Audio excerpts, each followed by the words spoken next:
तो आज हम लोग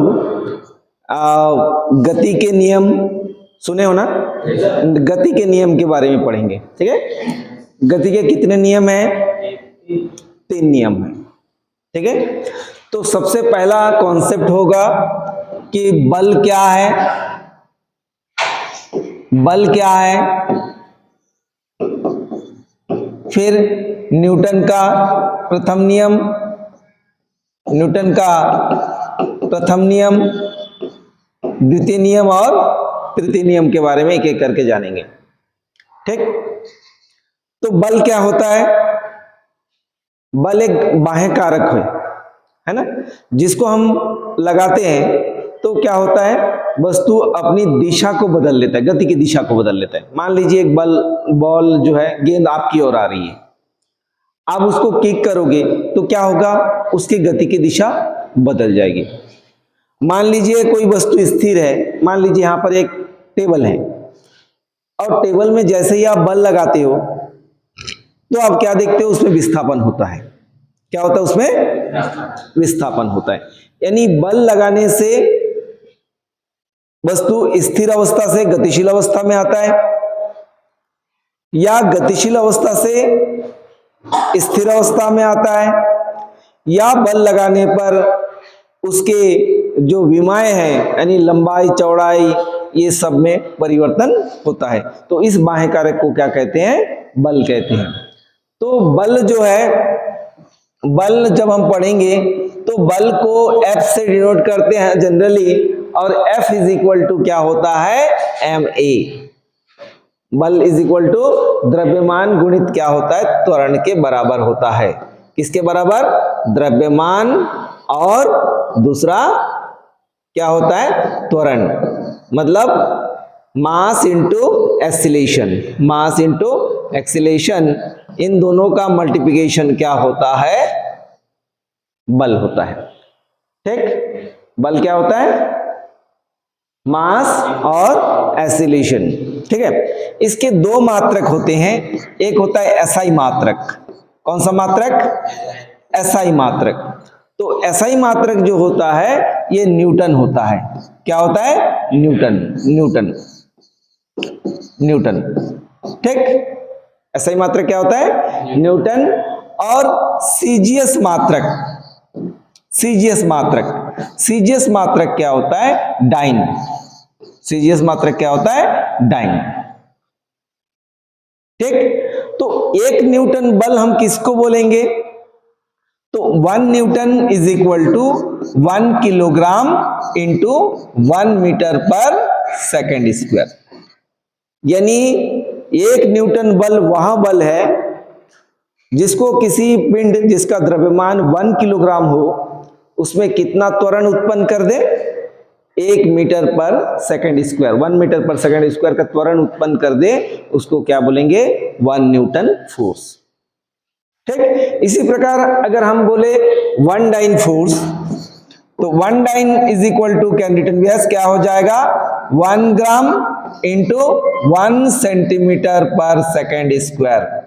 मतलब अगर 1 ग्राम का कोई पिंड है और उसमें 1 सेंटीमीटर पर सेकेंड स्क्वायर का त्वरण उत्पन्न कर दे, तो उस बल का मान क्या हो जाएगा? 1 डाइन। ठीक, तो 1 डाइन के बदले में ग्राम सेंटीमीटर पर सेकेंड स्क्वायर लिख सकते हैं, न्यूटन के बदले में kilogram metre per second square लिख सकते हैं। ठीक, अब इन दोनों में संबंध बात करें। संबंध, संबंध 1 न्यूटन और 1 डाइन में क्या संबंध होगा? 1 न्यूटन और 1 डाइन में क्या संबंध होगा? तो 1 न्यूटन इज इक्वल टू क्या होता है?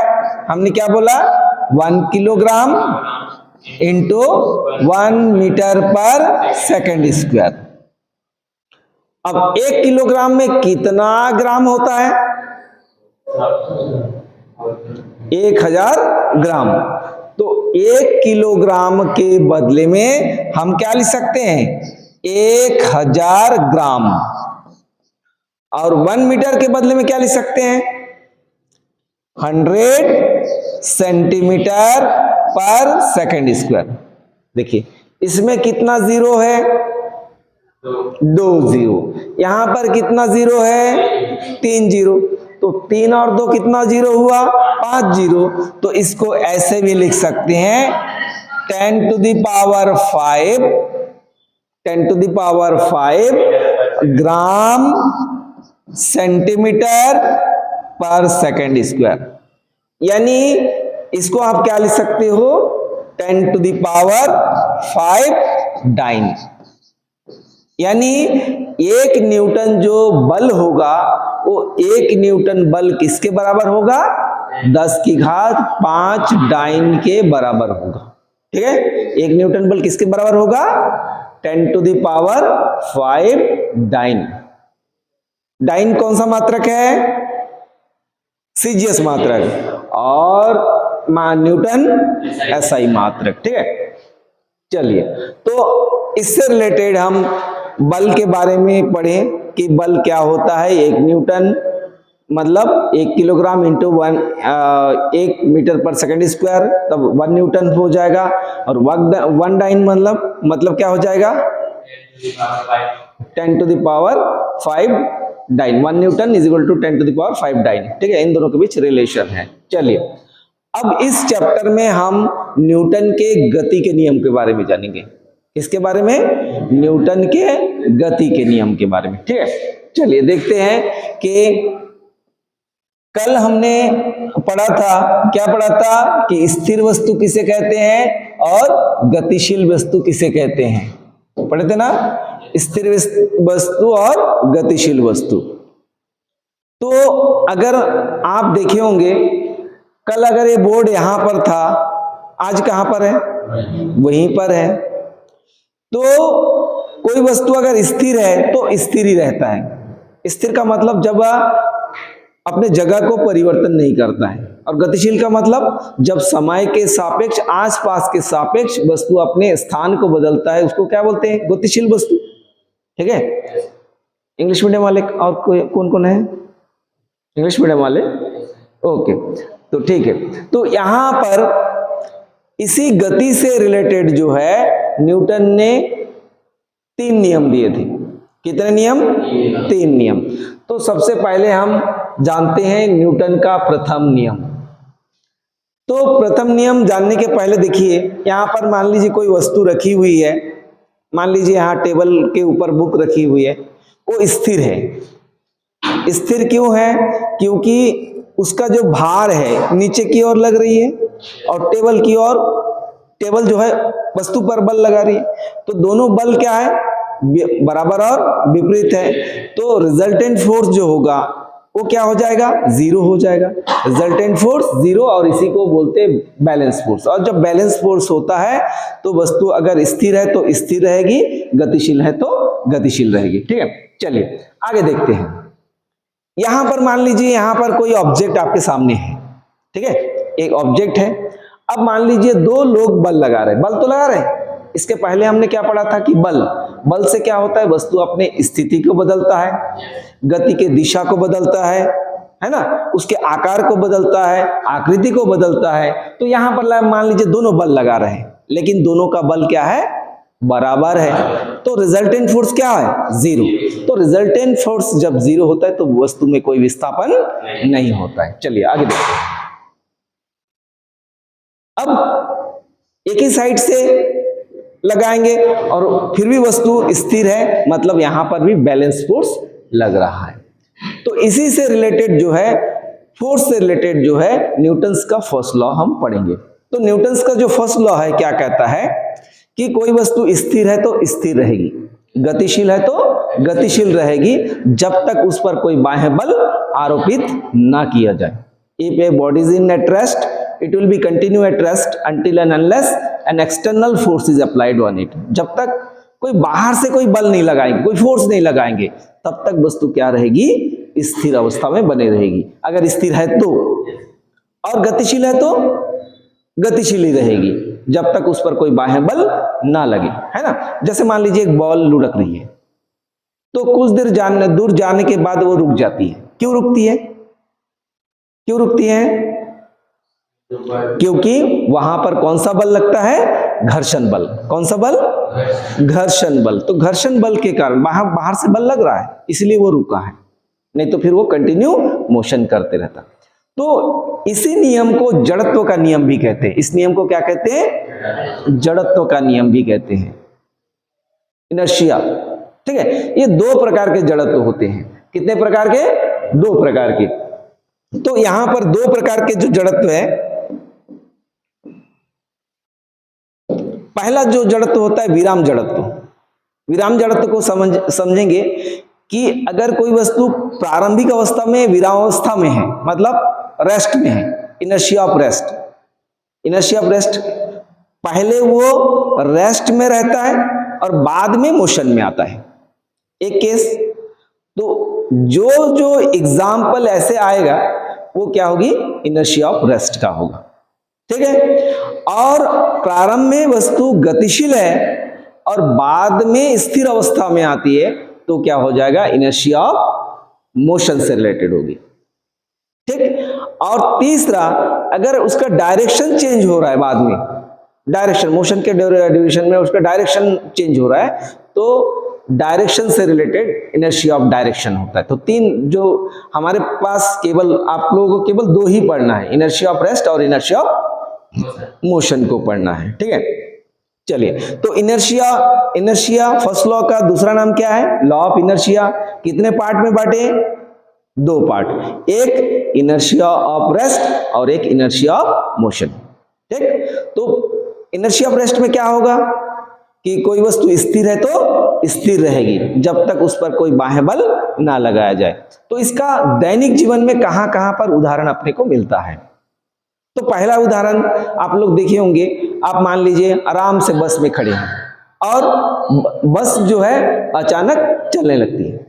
मान लीजिए आप बस में मान लीजिए खड़े हैं और अचानक बस चलने लगती है तो हम क्या है? पीछे की ओर गिर पड़ते हैं। कारण क्या है? कारण यह है कि प्रारंभ में क्या होता है, हमारे बॉडी का ऊपर का पार्ट और नीचे का पार्ट दोनों रेस्ट में है। लेकिन बस के साथ जैसे ही हम आगे बढ़ जाते हैं, मान लीजिए हमारा पैर नीचे है तो पैर बस के साथ साथ हमारा जो पैर है वो आगे बढ़ जाती है, लेकिन हमारे बॉडी का ऊपर का हिस्सा स्थिर अवस्था में रहने का प्रयास करती है। ठीक है, किसके कारण? इनर्शिया ऑफ रेस्ट के कारण। इनर्शिया ऑफ रेस्ट के कारण, इसलिए अनबैलेंस हो जाते हैं और हम क्या करते हैं? गिर पड़ते हैं। ठीक है, उसके बाद दूसरा उदाहरण हम देख पाते हैं। जैसे मान लीजिए आप देखेंगे कि बस्तर में बहुत ज्यादा इमली होता है। इमली तोड़ते हुए देखियो क्या करते हैं? क्या करते हैं? इमली को कैसे तोड़ते हैं? हाँ, पेड़ में चढ़ते हैं और उसके ब्रांचेस को हिलाते हैं। So when the branches of tree shaken the fruits fall down, होता है ना, इसमें जो भी फ्रूट्स है वो नीचे गिर पड़ता है। क्यों? क्योंकि प्रारंभ में जो फल है और ब्रांच है दोनों क्या है? रेस्ट में है। लेकिन जैसे हम ब्रांच को हिलाते हैं तो ब्रांच मोशन में आ जाता है, जबकि हमारा जो फ्रूट्स है वो रेस्ट में रहने का प्रयास करती है, तो फिर टूट जाता है, फिर ग्रेविटी के कारण नीचे गिर पड़ता है। कभी कंबल को साफ करते हुए देखिए, कैसे साफ करते होंगे? कंबल या गद्दा वगैरह जो जब ये करते तो क्या करते हैं? छड़ी से पीटते हैं, देखियो ना। तो छड़ी से पीटने से क्या होता है? प्रारंभ में कंबल और छड़ी दोनों रेस्ट में है। जैसे हम छड़ी से पीटते हैं तो क्या होता है? जो क्लॉथ है या जो भी है, मतलब वो कंबल है, वो आगे बढ़ जाती है, मोशन में आ जाता है। लेकिन उसके अंदर जो डस्ट पार्टिकल है वो क्या होता है? रेस्ट में रहने का प्रयास करती है, इसलिए क्या होता है? धूल के कण बाहर निकल आते हैं। वैसे ही आप देख पाओगे, आप देखे होंगे जब कपड़ा सुखाते हैं, कपड़ा धोने के बाद जब सुखाते हैं तो देखो लेडीज लोग या जेंट्स जो भी है, कपड़ा जब सुखाते हैं तो उसके पहले थोड़ा सा जर्क करते हैं ना। जर्क करने से हम क्या देखते हैं कि उसमें जो पानी के बूंदे हैं वो बाहर निकल आते हैं। पानी की बूंद बाहर क्यों निकल आते हैं? क्योंकि प्रारंभ में कपड़ा और पानी का जो बूंद है वो दोनों स्थिर अवस्था में है, लेकिन जैसे हम जर्क करते हैं, झटका देते हैं, तो कपड़ा जो है गतिशील अवस्था में आ जाता है, जबकि उसके पानी की जो बूंद है स्थिर अवस्था में रहने का प्रयास करती है, इसलिए क्या होता है वो बाहर निकल आते हैं। तो ऐसे दैनिक जीवन में बहुत सारे उदाहरण हैं जो आप इनर्शिया ऑफ रेस्ट से देख सकते हैं ना। वैसे ही इनर्शिया ऑफ मोशन में प्रारंभ में वस्तु क्या होगी, गतिशील होगी और बाद में स्थिर होगी। ठीक है, मान लीजिए बस चल रही है और अचानक ब्रेक लगती है तो क्या होता है, हम सामने की ओर गिर पड़ते हैं। क्यों? क्योंकि बस के साथ साथ हमारा पैर जो है रुक जाती है, लेकिन ऊपर वाला जो पोर्शन है वो मोशन में रहने का प्रयास करती है, इसलिए हम अनबैलेंस होकर के सामने की ओर गिर पड़ते हैं। होता है ना ऐसा, सामने की ओर। तो ये इनर्शिया ऑफ मोशन का एग्जाम्पल है, गति का जड़त्व का उदाहरण है। लॉन्ग जंप वाला लॉन्ग जंप में जो प्लेयर होते हैं वो क्या कैसे लॉन्ग जंप करते हैं? आप कैसे? हाँ, आप लोग देखे होंगे कि दौड़ के आते हैं फिर लॉन्ग जंप लेते हैं, है ना, लॉन्ग जंप करते हैं। क्यों? क्योंकि दौड़ के आने से हमारे पूरे बॉडी जो है वो मोशन में आ जाती है और अपने को क्या करती है, हेल्प करती है किसमें, लॉन्ग जंप के लिए। ठीक है, तो ऐसे बहुत सारे उदाहरण हैं जो न्यूटन के प्रथम नियम यानी जड़त्व का नियम से संबंधित है। चलिए आगे देखते हैं।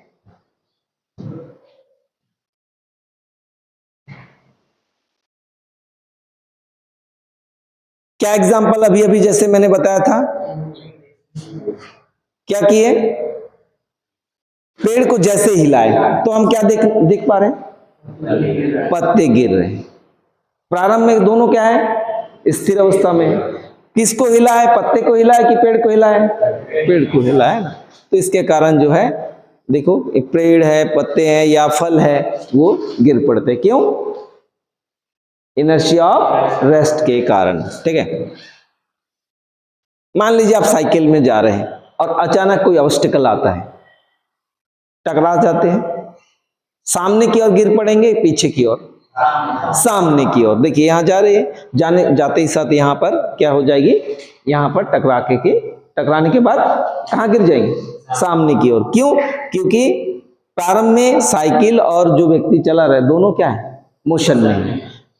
साइकिल हो, मोटरसाइकिल हो, जो भी हो, तो यहां पर जैसे ही टकराते हैं क्या हो जाता है, साइकिल रेस्ट में आ जाएगा। लेकिन जो ह्यूमन बॉडी है यहां पर ये क्या है, रेस्ट मोशन में रहने का प्रयास करती है। तो क्या हो जाएगी, जो बॉडी है किधर गिरेगी, सामने की ओर गिरेगी। चलिए, ये भी एक बैलून है, देखिए अचानक ऐसे है, अचानक जैसे बस चलने लगता है तो क्या होता है, बैलून किधर चले जाता है, पीछे की ओर चले जाता है। ठीक है, बैठे हैं आप, अचानक ब्रेक लगती है तो सामने की ओर बॉडी चला जाता है। तो इसलिए सलाह दी जाती है क्या, सीट बेल्ट लगाया जाए। क्यों? क्योंकि मान लीजिए आप जैसे ब्रेक दबाएंगे आपका लोअर पोर्शन तो रुक जाएगी, लेकिन अपर पोर्शन जो है वो मोशन में रहने का प्रयास करती है। ठीक है, आप मान लीजिए लेफ्ट साइड में टर्न लेते हैं, जैसे मान लीजिए बस जो है लेफ्ट जैसे टर्न लेते हैं और आप आराम से खड़े हैं बस में, तो आपका बॉडी किधर झुकेगी, राइट की ओर, लेफ्ट टर्न राइट की ओर। क्यों? क्योंकि इनर्शिया ऑफ डायरेक्शन के कारण। ठीक है, चलिए अब आते हैं न्यूटन्स का सेकंड नियम। सेकंड लॉ क्या है, उन्होंने क्या बोला था, rate of change of momentum is directly proportional to, rate of change of momentum is directly proportional to force applied on it. Okay, मतलब क्या है कि संवेग परिवर्तन के दर लगाए गए बल के समानुपाती होते हैं।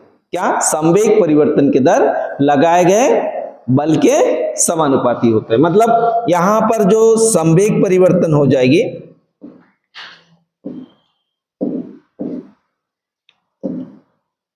क्या सेकंड लॉ क्या है, बल जो है किसके समानुपाती है, संवेग परिवर्तन की दर, संवेग परिवर्तन की दर, परिवर्तन की दर। ठीक है, तो बल संवेग परिवर्तन मतलब del P by del T, या F is equal to del P by del T. और इस del P by del T के जगह पर क्या लिख सकते हैं हम, F is equal to M A भी लिख सकते हैं। F क्या है, फोर्स, M क्या है, मास, A मतलब एक्सीलरेशन। ठीक है, क्लियर। अब एक वर्ड आएगा इम्पल्स, एक वर्ड आएगा इम्पल्स। इम्पल्स क्या कहता है, आवेग जो है, आवेग। तो इम्पल्स जब कोई बल किसी पिंड पर बहुत ही कम समय के लिए आरोपित की जाती है, तो उस समय बल और समय अंतराल के गुणनफल को क्या कहते हैं, इम्पल्स कहते हैं। क्या है, जब किसी पिंड पर बल बहुत ही कम समय के लिए आरोपित की जाती है, तो बल और समय अंतराल के गुणनफल को क्या कहते हैं, बल का आवेग या इम्पल्स कहते हैं। ठीक है, तो देखिए I is equal to del P by del T. अभी हमने क्या पढ़ा था, F is equal to del P by del T. Del T इधर आया तो F del T is equal to क्या हो जाएगा, डेल पी, यानी F डेल टी के बदले में क्या लिख सकते हैं, I। तो I is equal to del P, I is equal to del P.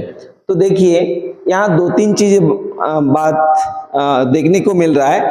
I is equal to F del T, और I जो है डेल पी के इक्वल है। कहां से आया, Newton second law of motion से। तो जो उदाहरण इम्पल्स का है वो उदाहरण किसका होगी, इम्पल्स का होगी। सेकेंड लॉ ऑफ मोशन और इम्पल्स दोनों का एग्जाम्पल क्या होगी, सेम होगी। अगर एग्जाम में कभी भी आता है कि ये किसका उदाहरण है, इस घटना किससे संबंधित है, तो आपको क्या देखना है, अगर del P by del T मतलब सेकेंड लॉ ऑफ मोशन, या I इज इक्वल टू भी I क्या है, इम्पल्स। तो जो जो उदाहरण न्यूटन्स का सेकेंड लॉ का है वो सारे उदाहरण किसका है, इम्पल्स का है। ठीक है, चलिए आगे देखते हैं। तो ये जो इम्पल्स है, देखिए दो चीज का गुणनफल हमने बताया था, F और डेल टी। ये सदिश राशि है कि अदिश राशि है, सदिश राशि, वेक्टर क्वांटिटी। क्यों, क्योंकि जो फोर्स होता है वो वेक्टर क्वांटिटी है, और जब फोर्स वेक्टर क्वांटिटी है तो इम्पल्स भी क्या होगी, वेक्टर क्वांटिटी। मतलब क्या हुआ, इसमें परिमाण के साथ साथ दिशा की भी जरूरत पड़ती है। तो इम्पल्स के लिए क्या, किसकी जरूरत पड़ती है, परिमाण के साथ साथ दिशा की भी जरूरत होती है। ठीक, चलिए अब देखिए यहां पर दो तीन बातें यहां पर आती है। अभी अभी हमने पढ़ा क्या, Newton's second law. Second law में क्या पढ़े, F is equal to M A, F is equal to M A, मतलब force equal to mass into acceleration. ठीक है, तो एक्सीलरेशन इज इक्वल टू क्या हो जाएगा, F बाई एम, मतलब A is inversely proportional to M। अगर बल बराबर लगाओगे तो एक्सीलरेशन किसमें ज्यादा होगा, जिसका द्रव्यमान कम हो, और जिसका द्रव्यमान ज्यादा है उसका एक्सीलरेशन कम। मतलब कुल मिला के इनवर्सली प्रोपोर्शनल, एक बढ़ेगा तो दूसरा घटेगा। तो देखिए यहां पर दो उदाहरण है आपके सामने। यहां पर देखिए बराबर फोर्स लगा रहे हैं, और एक झूला में मोटे आदमी बैठे हैं, मोटा आदमी बैठा है ना, और एक में पतला। आप बल दोनों में लगा रहे हैं, एक्सीलरेशन किस में ज्यादा होगी, पतले, मतलब जिसका द्रव्यमान कम है। देखिए ये द्रव्यमान कम है तो इसको थोड़ा सा उतना ही बल लगा रहे हो, तो उतना ही बल लगाने से ये हल अपनी जगह से हट भी नहीं रहे, थोड़ा सा आगे जा रहे, जबकि उतना ही बल इसमें लगाने पर ये बहुत दूरी तक जा रहा है। मतलब यहां पर एक्सीलरेशन क्या हो रहा है, ज्यादा हो रहा है, यहां एक्सीलरेशन कम हो रहा है। चलिए ठीक है, यहां पर भी देखो जब ऊपर से ला रहा है तो फोर्स बढ़ रहा है, फोर्स बढ़ने से इसका एक्सीलरेशन भी बढ़ रहा है। ठीक है, अब आते हैं इसके उदाहरण। क्या क्या उदाहरण अपने को दैनिक जीवन में देखने को मिलता है न्यूटन्स का सेकेंड लॉ या इम्पल्स का। क्रिकेट खेलते हो? कैसे कैच पकड़ते होगे बॉल? हाँ, क्या करते हो? बॉल को तेजी से आती हुई गेंद को पकड़ते समय प्लेयर क्या करते हैं? अपने हाथ को पीछे की ओर खींच लेते हैं। ऐसा क्यों करते हैं? ताकि चोट ना लगे। तो देखिए अभी अभी हमने पढ़ा था del p upon del T is equal to क्या था? F. Del p upon del T is equal to F. अब मान लीजिए आपके पास 5 को 1 से डिवाइड करेंगे, 5 से डिवाइड करेंगे, कितना आएगा? 5 को 5 से डिवाइड करने से कितना आएगा? 1 आएगा। भाई सेम संख्या से डिवाइड करोगे कितना आएगा? 1। 5 को 4 से डिवाइड करो कितना आएगा? 1.25। 5 को 2 से डिवाइड करोगे कितना आएगा? 2.5। 5 को 1 से डिवाइड करोगे 5। तो हमने क्या देखा कि इस भिन्न में अगर जो हर है, डिनोमिनेटर जो है, इसके वैल्यू को कम करने पर पूरा फ्रैक्शन का वैल्यू क्या हो रहा है? बढ़ रहा है। मतलब ये जो हर है यानी जिसको हम लोग क्या बोले? डिनोमिनेटर। तो यहां पर क्या है, जब इसके वैल्यू को क्या कर रहे हैं हम? कम कर रहे हैं, तो फोर्स का वैल्यू क्या हो रहा है? बढ़ रहा है। फोर्स का वैल्यू बढ़ रहा है। यानी ये डेल टी मतलब समांतराल। अगर समांतराल को बढ़ाएं तो बल का मान क्या हो जाएगा? कम हो जाएगा। यही कॉन्सेप्ट है समांतराल बढ़ने पर क्या होता है? बढ़ने पर बल घटेगा, बल घटेगा। ठीक है, तो देखिए क्या है, जब बॉल को आप पकड़ते हैं तो तेजी से आती हुई बॉल को जैसे ही पकड़ते हैं, तो अगर आप बोलेंगे नहीं बॉल आ जाए और मेरे हाथ में गिरे तो आपका हाथ में चोट लगेगा। लेकिन अगर आप पीछे की ओर खींचते हैं तो समांतराल बढ़ जाता है और बल क्या हो जाता है? घट जाता है। सर्कस देखे हो? तो वहां पर ऊपर से झूलते हुए क्या करते हैं? एक बड़ा सा नेट रहता है, उस नेट के ऊपर जंप करते हैं। तो लगता है क्या उसको? नहीं। क्यों? क्योंकि जब भी वो जंप करते हैं उसमें समांतराल बढ़ जाता है, और जब समांतराल बढ़ जाता है तो बल क्या हो जाता है? घट जाता है। समांतराल बढ़ने पर बल का मान घट जाता है।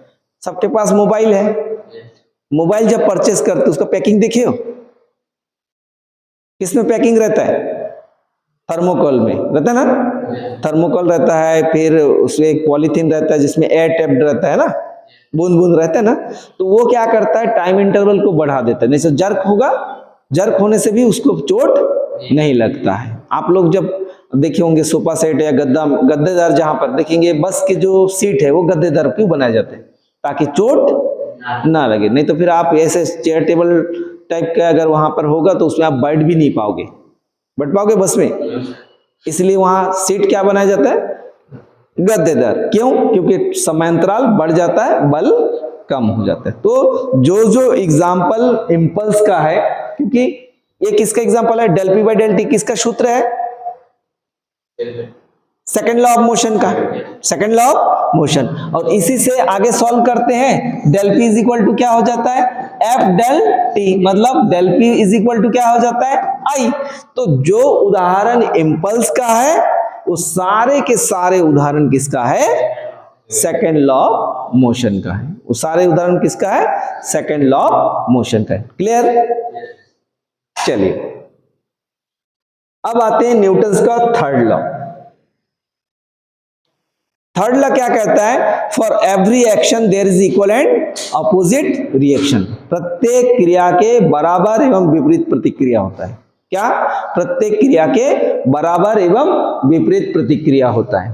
ठीक है, जैसे आप लोग देखेंगे यहां पर कोई व्यक्ति है, बॉल को जैसे ही मान लीजिए बैठे हैं और बॉल को हम देखो बॉल को सामने की ओर फेंक दे रहे, जब बॉल को सामने की ओर फेंकते हैं तो क्या होता है, ये जो व्हील वाला है ये किधर चला जाता है, पीछे की ओर। तो बॉल का सामने जाना एक्शन और इसका पीछे जाना क्या है, reaction. For every action there is equal and opposite reaction. चलिए देखिए,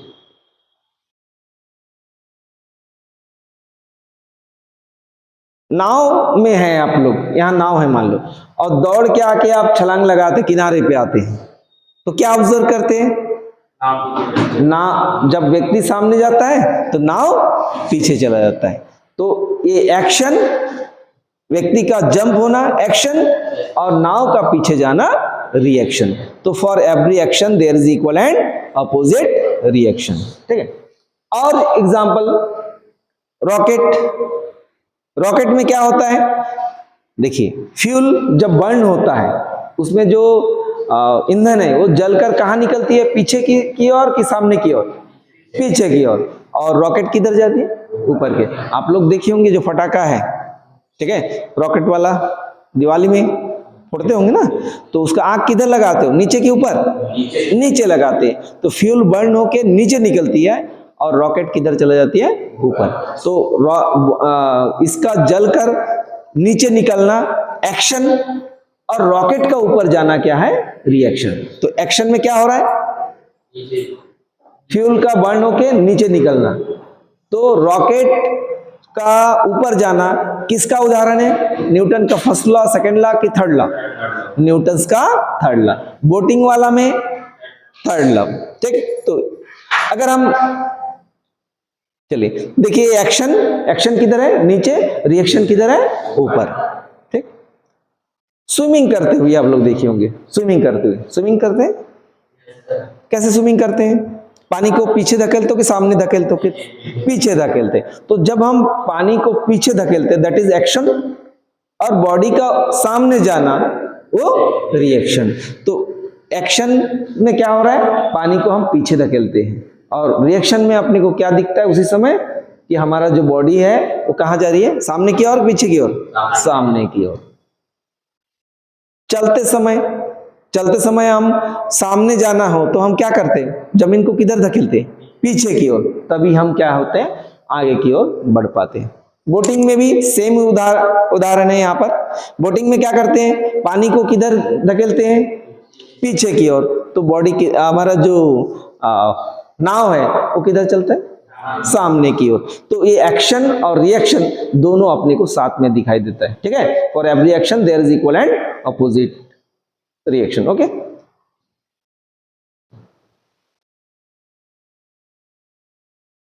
चलिए अब क्वेश्चन आता है कि अभी हम लोग जितना पढ़े उससे रिलेटेड क्वेश्चन देखते हैं।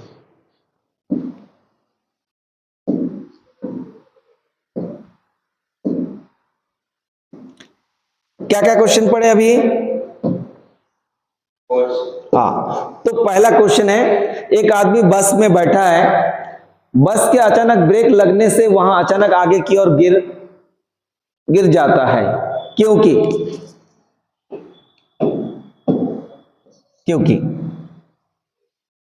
a man is sitting in a bus, he suddenly falls ahead when the bus is suddenly apply brakes because। किससे रिलेटेड है,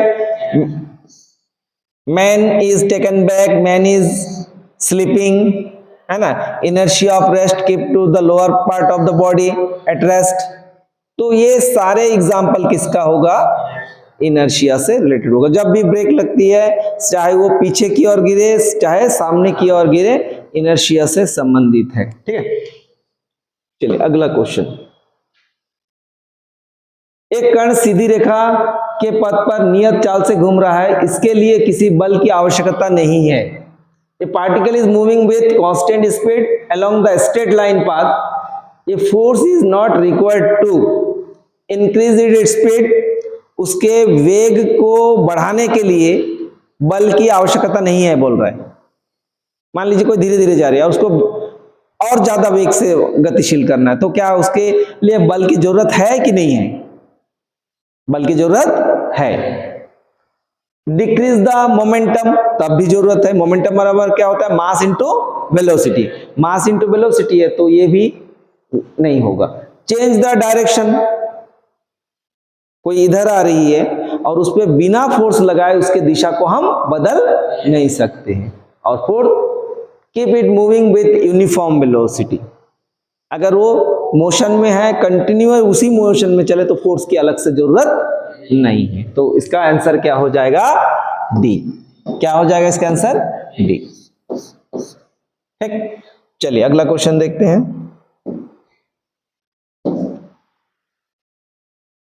प्रारंभ में विराम की स्थिति में 8 किलोग्राम और 10 किलोग्राम अलग अलग द्रव्यमान के दो पिंडों पर समान बल कार्य करता है। समान अंतिम वेग प्राप्त करने के लिए आवश्यक समय का अनुपात क्या होगी। मतलब दोनों पहले रेस्ट में है और बाद में भी दोनों का वेलोसिटी सेम है और दोनों का मास भी सेम है, तो कितने समय के बाद ऐसा होगा, उसके समय का अनुपात अपने को ज्ञात करना है। किसका अनुपात ज्ञात करना है, समय के अनुपात को ज्ञात करना है। चलिए करिए, बनेगा कि बना दूं। देखो v इज इक्वल टू क्या फॉर्मूला है, v is equal to u plus a t, v is equal to u plus a t. तो v इज इक्वल टू क्या हो जाएगा, 0, प्रारंभिक वेग क्या है 0 प्लस 80। तो 80 इज इक्वल टू क्या है, 80 इज इक्वल टू क्या है v, 80 is equal to v। तो a इज इक्वल टू क्या हो जाएगा, a या t इज इक्वल टू क्या हो जाएगा, t is equal to v by a, t is equal to v by a। v भी दोनों के लिए सेम है, तो यहां पर 5 मिनट हो गया। तो यहां पर t किसके समानुपाती है, t समानुपाती 1/a और a किसके समानुपाती है, मास के, क्योंकि F इज इक्वल टू क्या था ma, F is equal to ma। तो a क्या हो जाएगा, इनवर्सली प्रोपोर्शनल टू m, यानी t is directly proportional to क्या हो जाएगा m, यानी क्या होगा T1/T2 इज इक्वल टू क्या हो जाएगा M1/M2। M1 कितना केजी का है, 8 केजी का, और ये कितना है 10 केजी का। ये कितना हो जाएगा 4 और ये हो जाएगा 5। तो T1/T2 इज इक्वल टू क्या हो जाएगा 4/5। तो आंसर क्या हो जाएगी 4/5। समय का जो अनुपात होगी वो क्या हो जाएगी 4/5।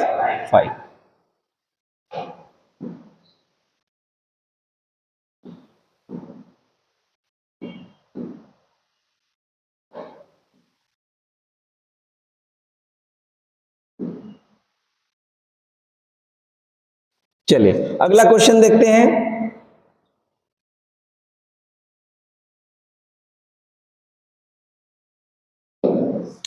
चलिए लिखिए अगला क्वेश्चन।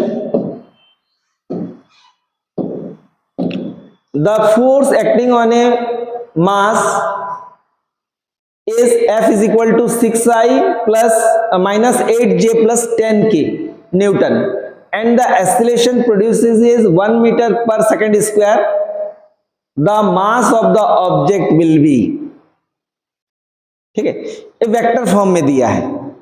किसके फॉर्म में दिया है, वेक्टर के फॉर्म में। F का वैल्यू दिया है और क्या दिया है, A दिया है। तो क्या क्या चीज दिया है आपके पास, क्या क्या दिया है, F दिया है। F कितना है, vector F is equal to 6I minus 8J plus 10K, ये दिया है। तो मॉड ऑफ F क्या हो जाएगा, मॉड कैसे निकालते हैं, सभी को वर्ग करो और जोड़ो और उसका अंडर रूट निकालो। तो क्या हो जाएगा यहां पर 6 का स्क्वायर प्लस माइनस 8 का स्क्वायर प्लस 10 का स्क्वायर। 6 का स्क्वायर कितना हुआ 36, 8 का स्क्वायर कितना हुआ 64, 64 और 36 100 प्लस 100, 10 का स्क्वायर 100, कितना हो जाएगा वर्गमूल 200। और 200 का क्या लिख सकते हैं 10 वर्गमूल 2। क्या लिख सकते हैं 10 वर्गमूल 2। किसका मान हुआ F। तो और अपने को क्या निकालना है मास। तो मास इज इक्वल टू क्या होता है फोर्स अपॉन एक्सीलरेशन। फोर्स का वैल्यू अभी निकाले कितना 10√2 अपॉन ए का वैल्यू कितना है 1। तो इसलिए क्या हो जाएगा 10√2 किलोग्राम। अगर इस फॉर्म में दिया है तो लिखिए, नहीं तो फिर 10 इंटू 2 का वैल्यू होता है 1.√2 का वैल्यू 1.414 या हो जाएगा 14.14 किलोग्राम हो जाएगा, या 10 वर्गमूल 2। 10 वर्गमूल 2 बोलने से ए हो जाएगा। ठीक है, मतलब आपने क्या किया बल को लिए और बल का क्या निकाले परिमाण। परिमाण कैसे निकलेगा सबको स्क्वायर करो प्लस करो और उसका अंडर रूट निकालो तो बल का परिमाण निकल जाएगा।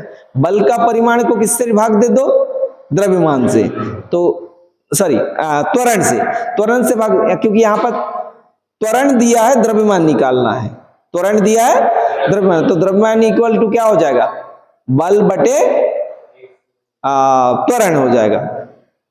m is equal to F by a. F का वैल्यू रखे ए का वैल्यू रखे तो कितना होगा 10 वर्गमूल 2। ठीक, चलिए अगला क्वेश्चन देखते हैं।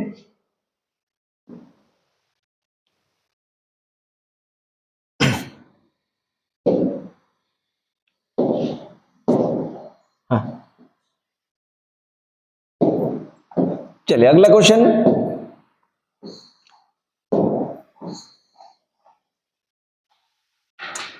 देखिए लिफ्ट वाला क्वेश्चन आता है।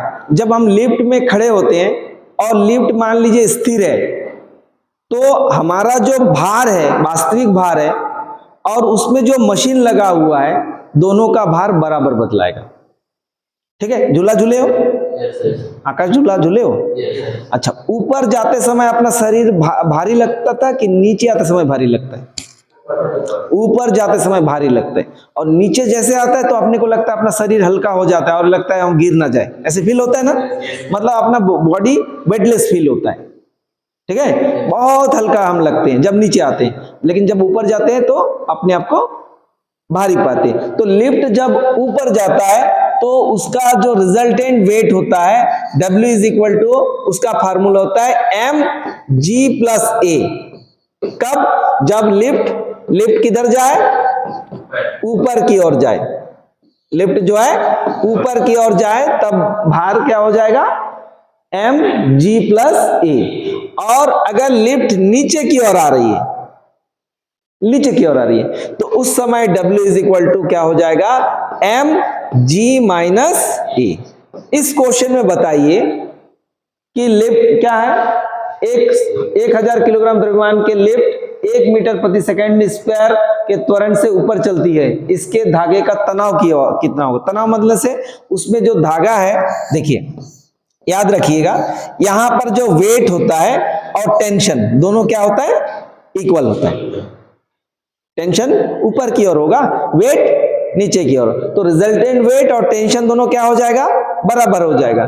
तो यहां पर T का वैल्यू क्या हो जाएगा, टेंशन जो हो जाएगी किस फॉर्म में, ऊपर जा रही है नीचे जा रही है ऊपर, तो क्या हो जाएगा mg प्लस a का फार्मूला लगाएंगे।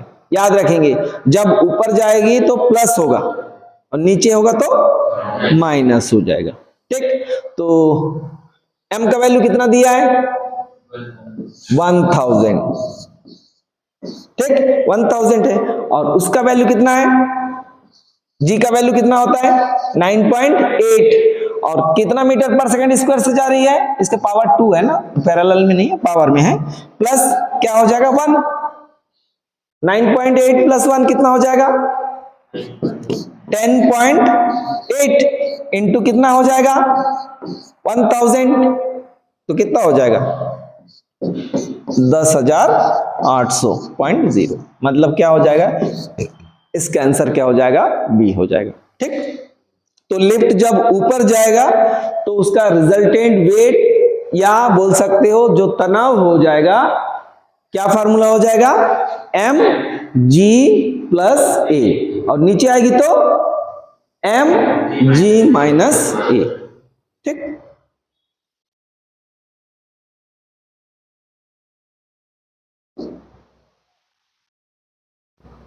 चलिए एक लास्ट क्वेश्चन,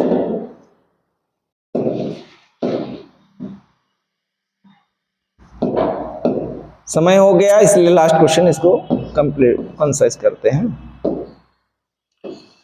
क्वेश्चन है, a ball of mass 150 gram is moving with acceleration 20 metre पर second square, a force is exerted for 0.1 second, what will be the impulse, impulse का value कितनी होगी।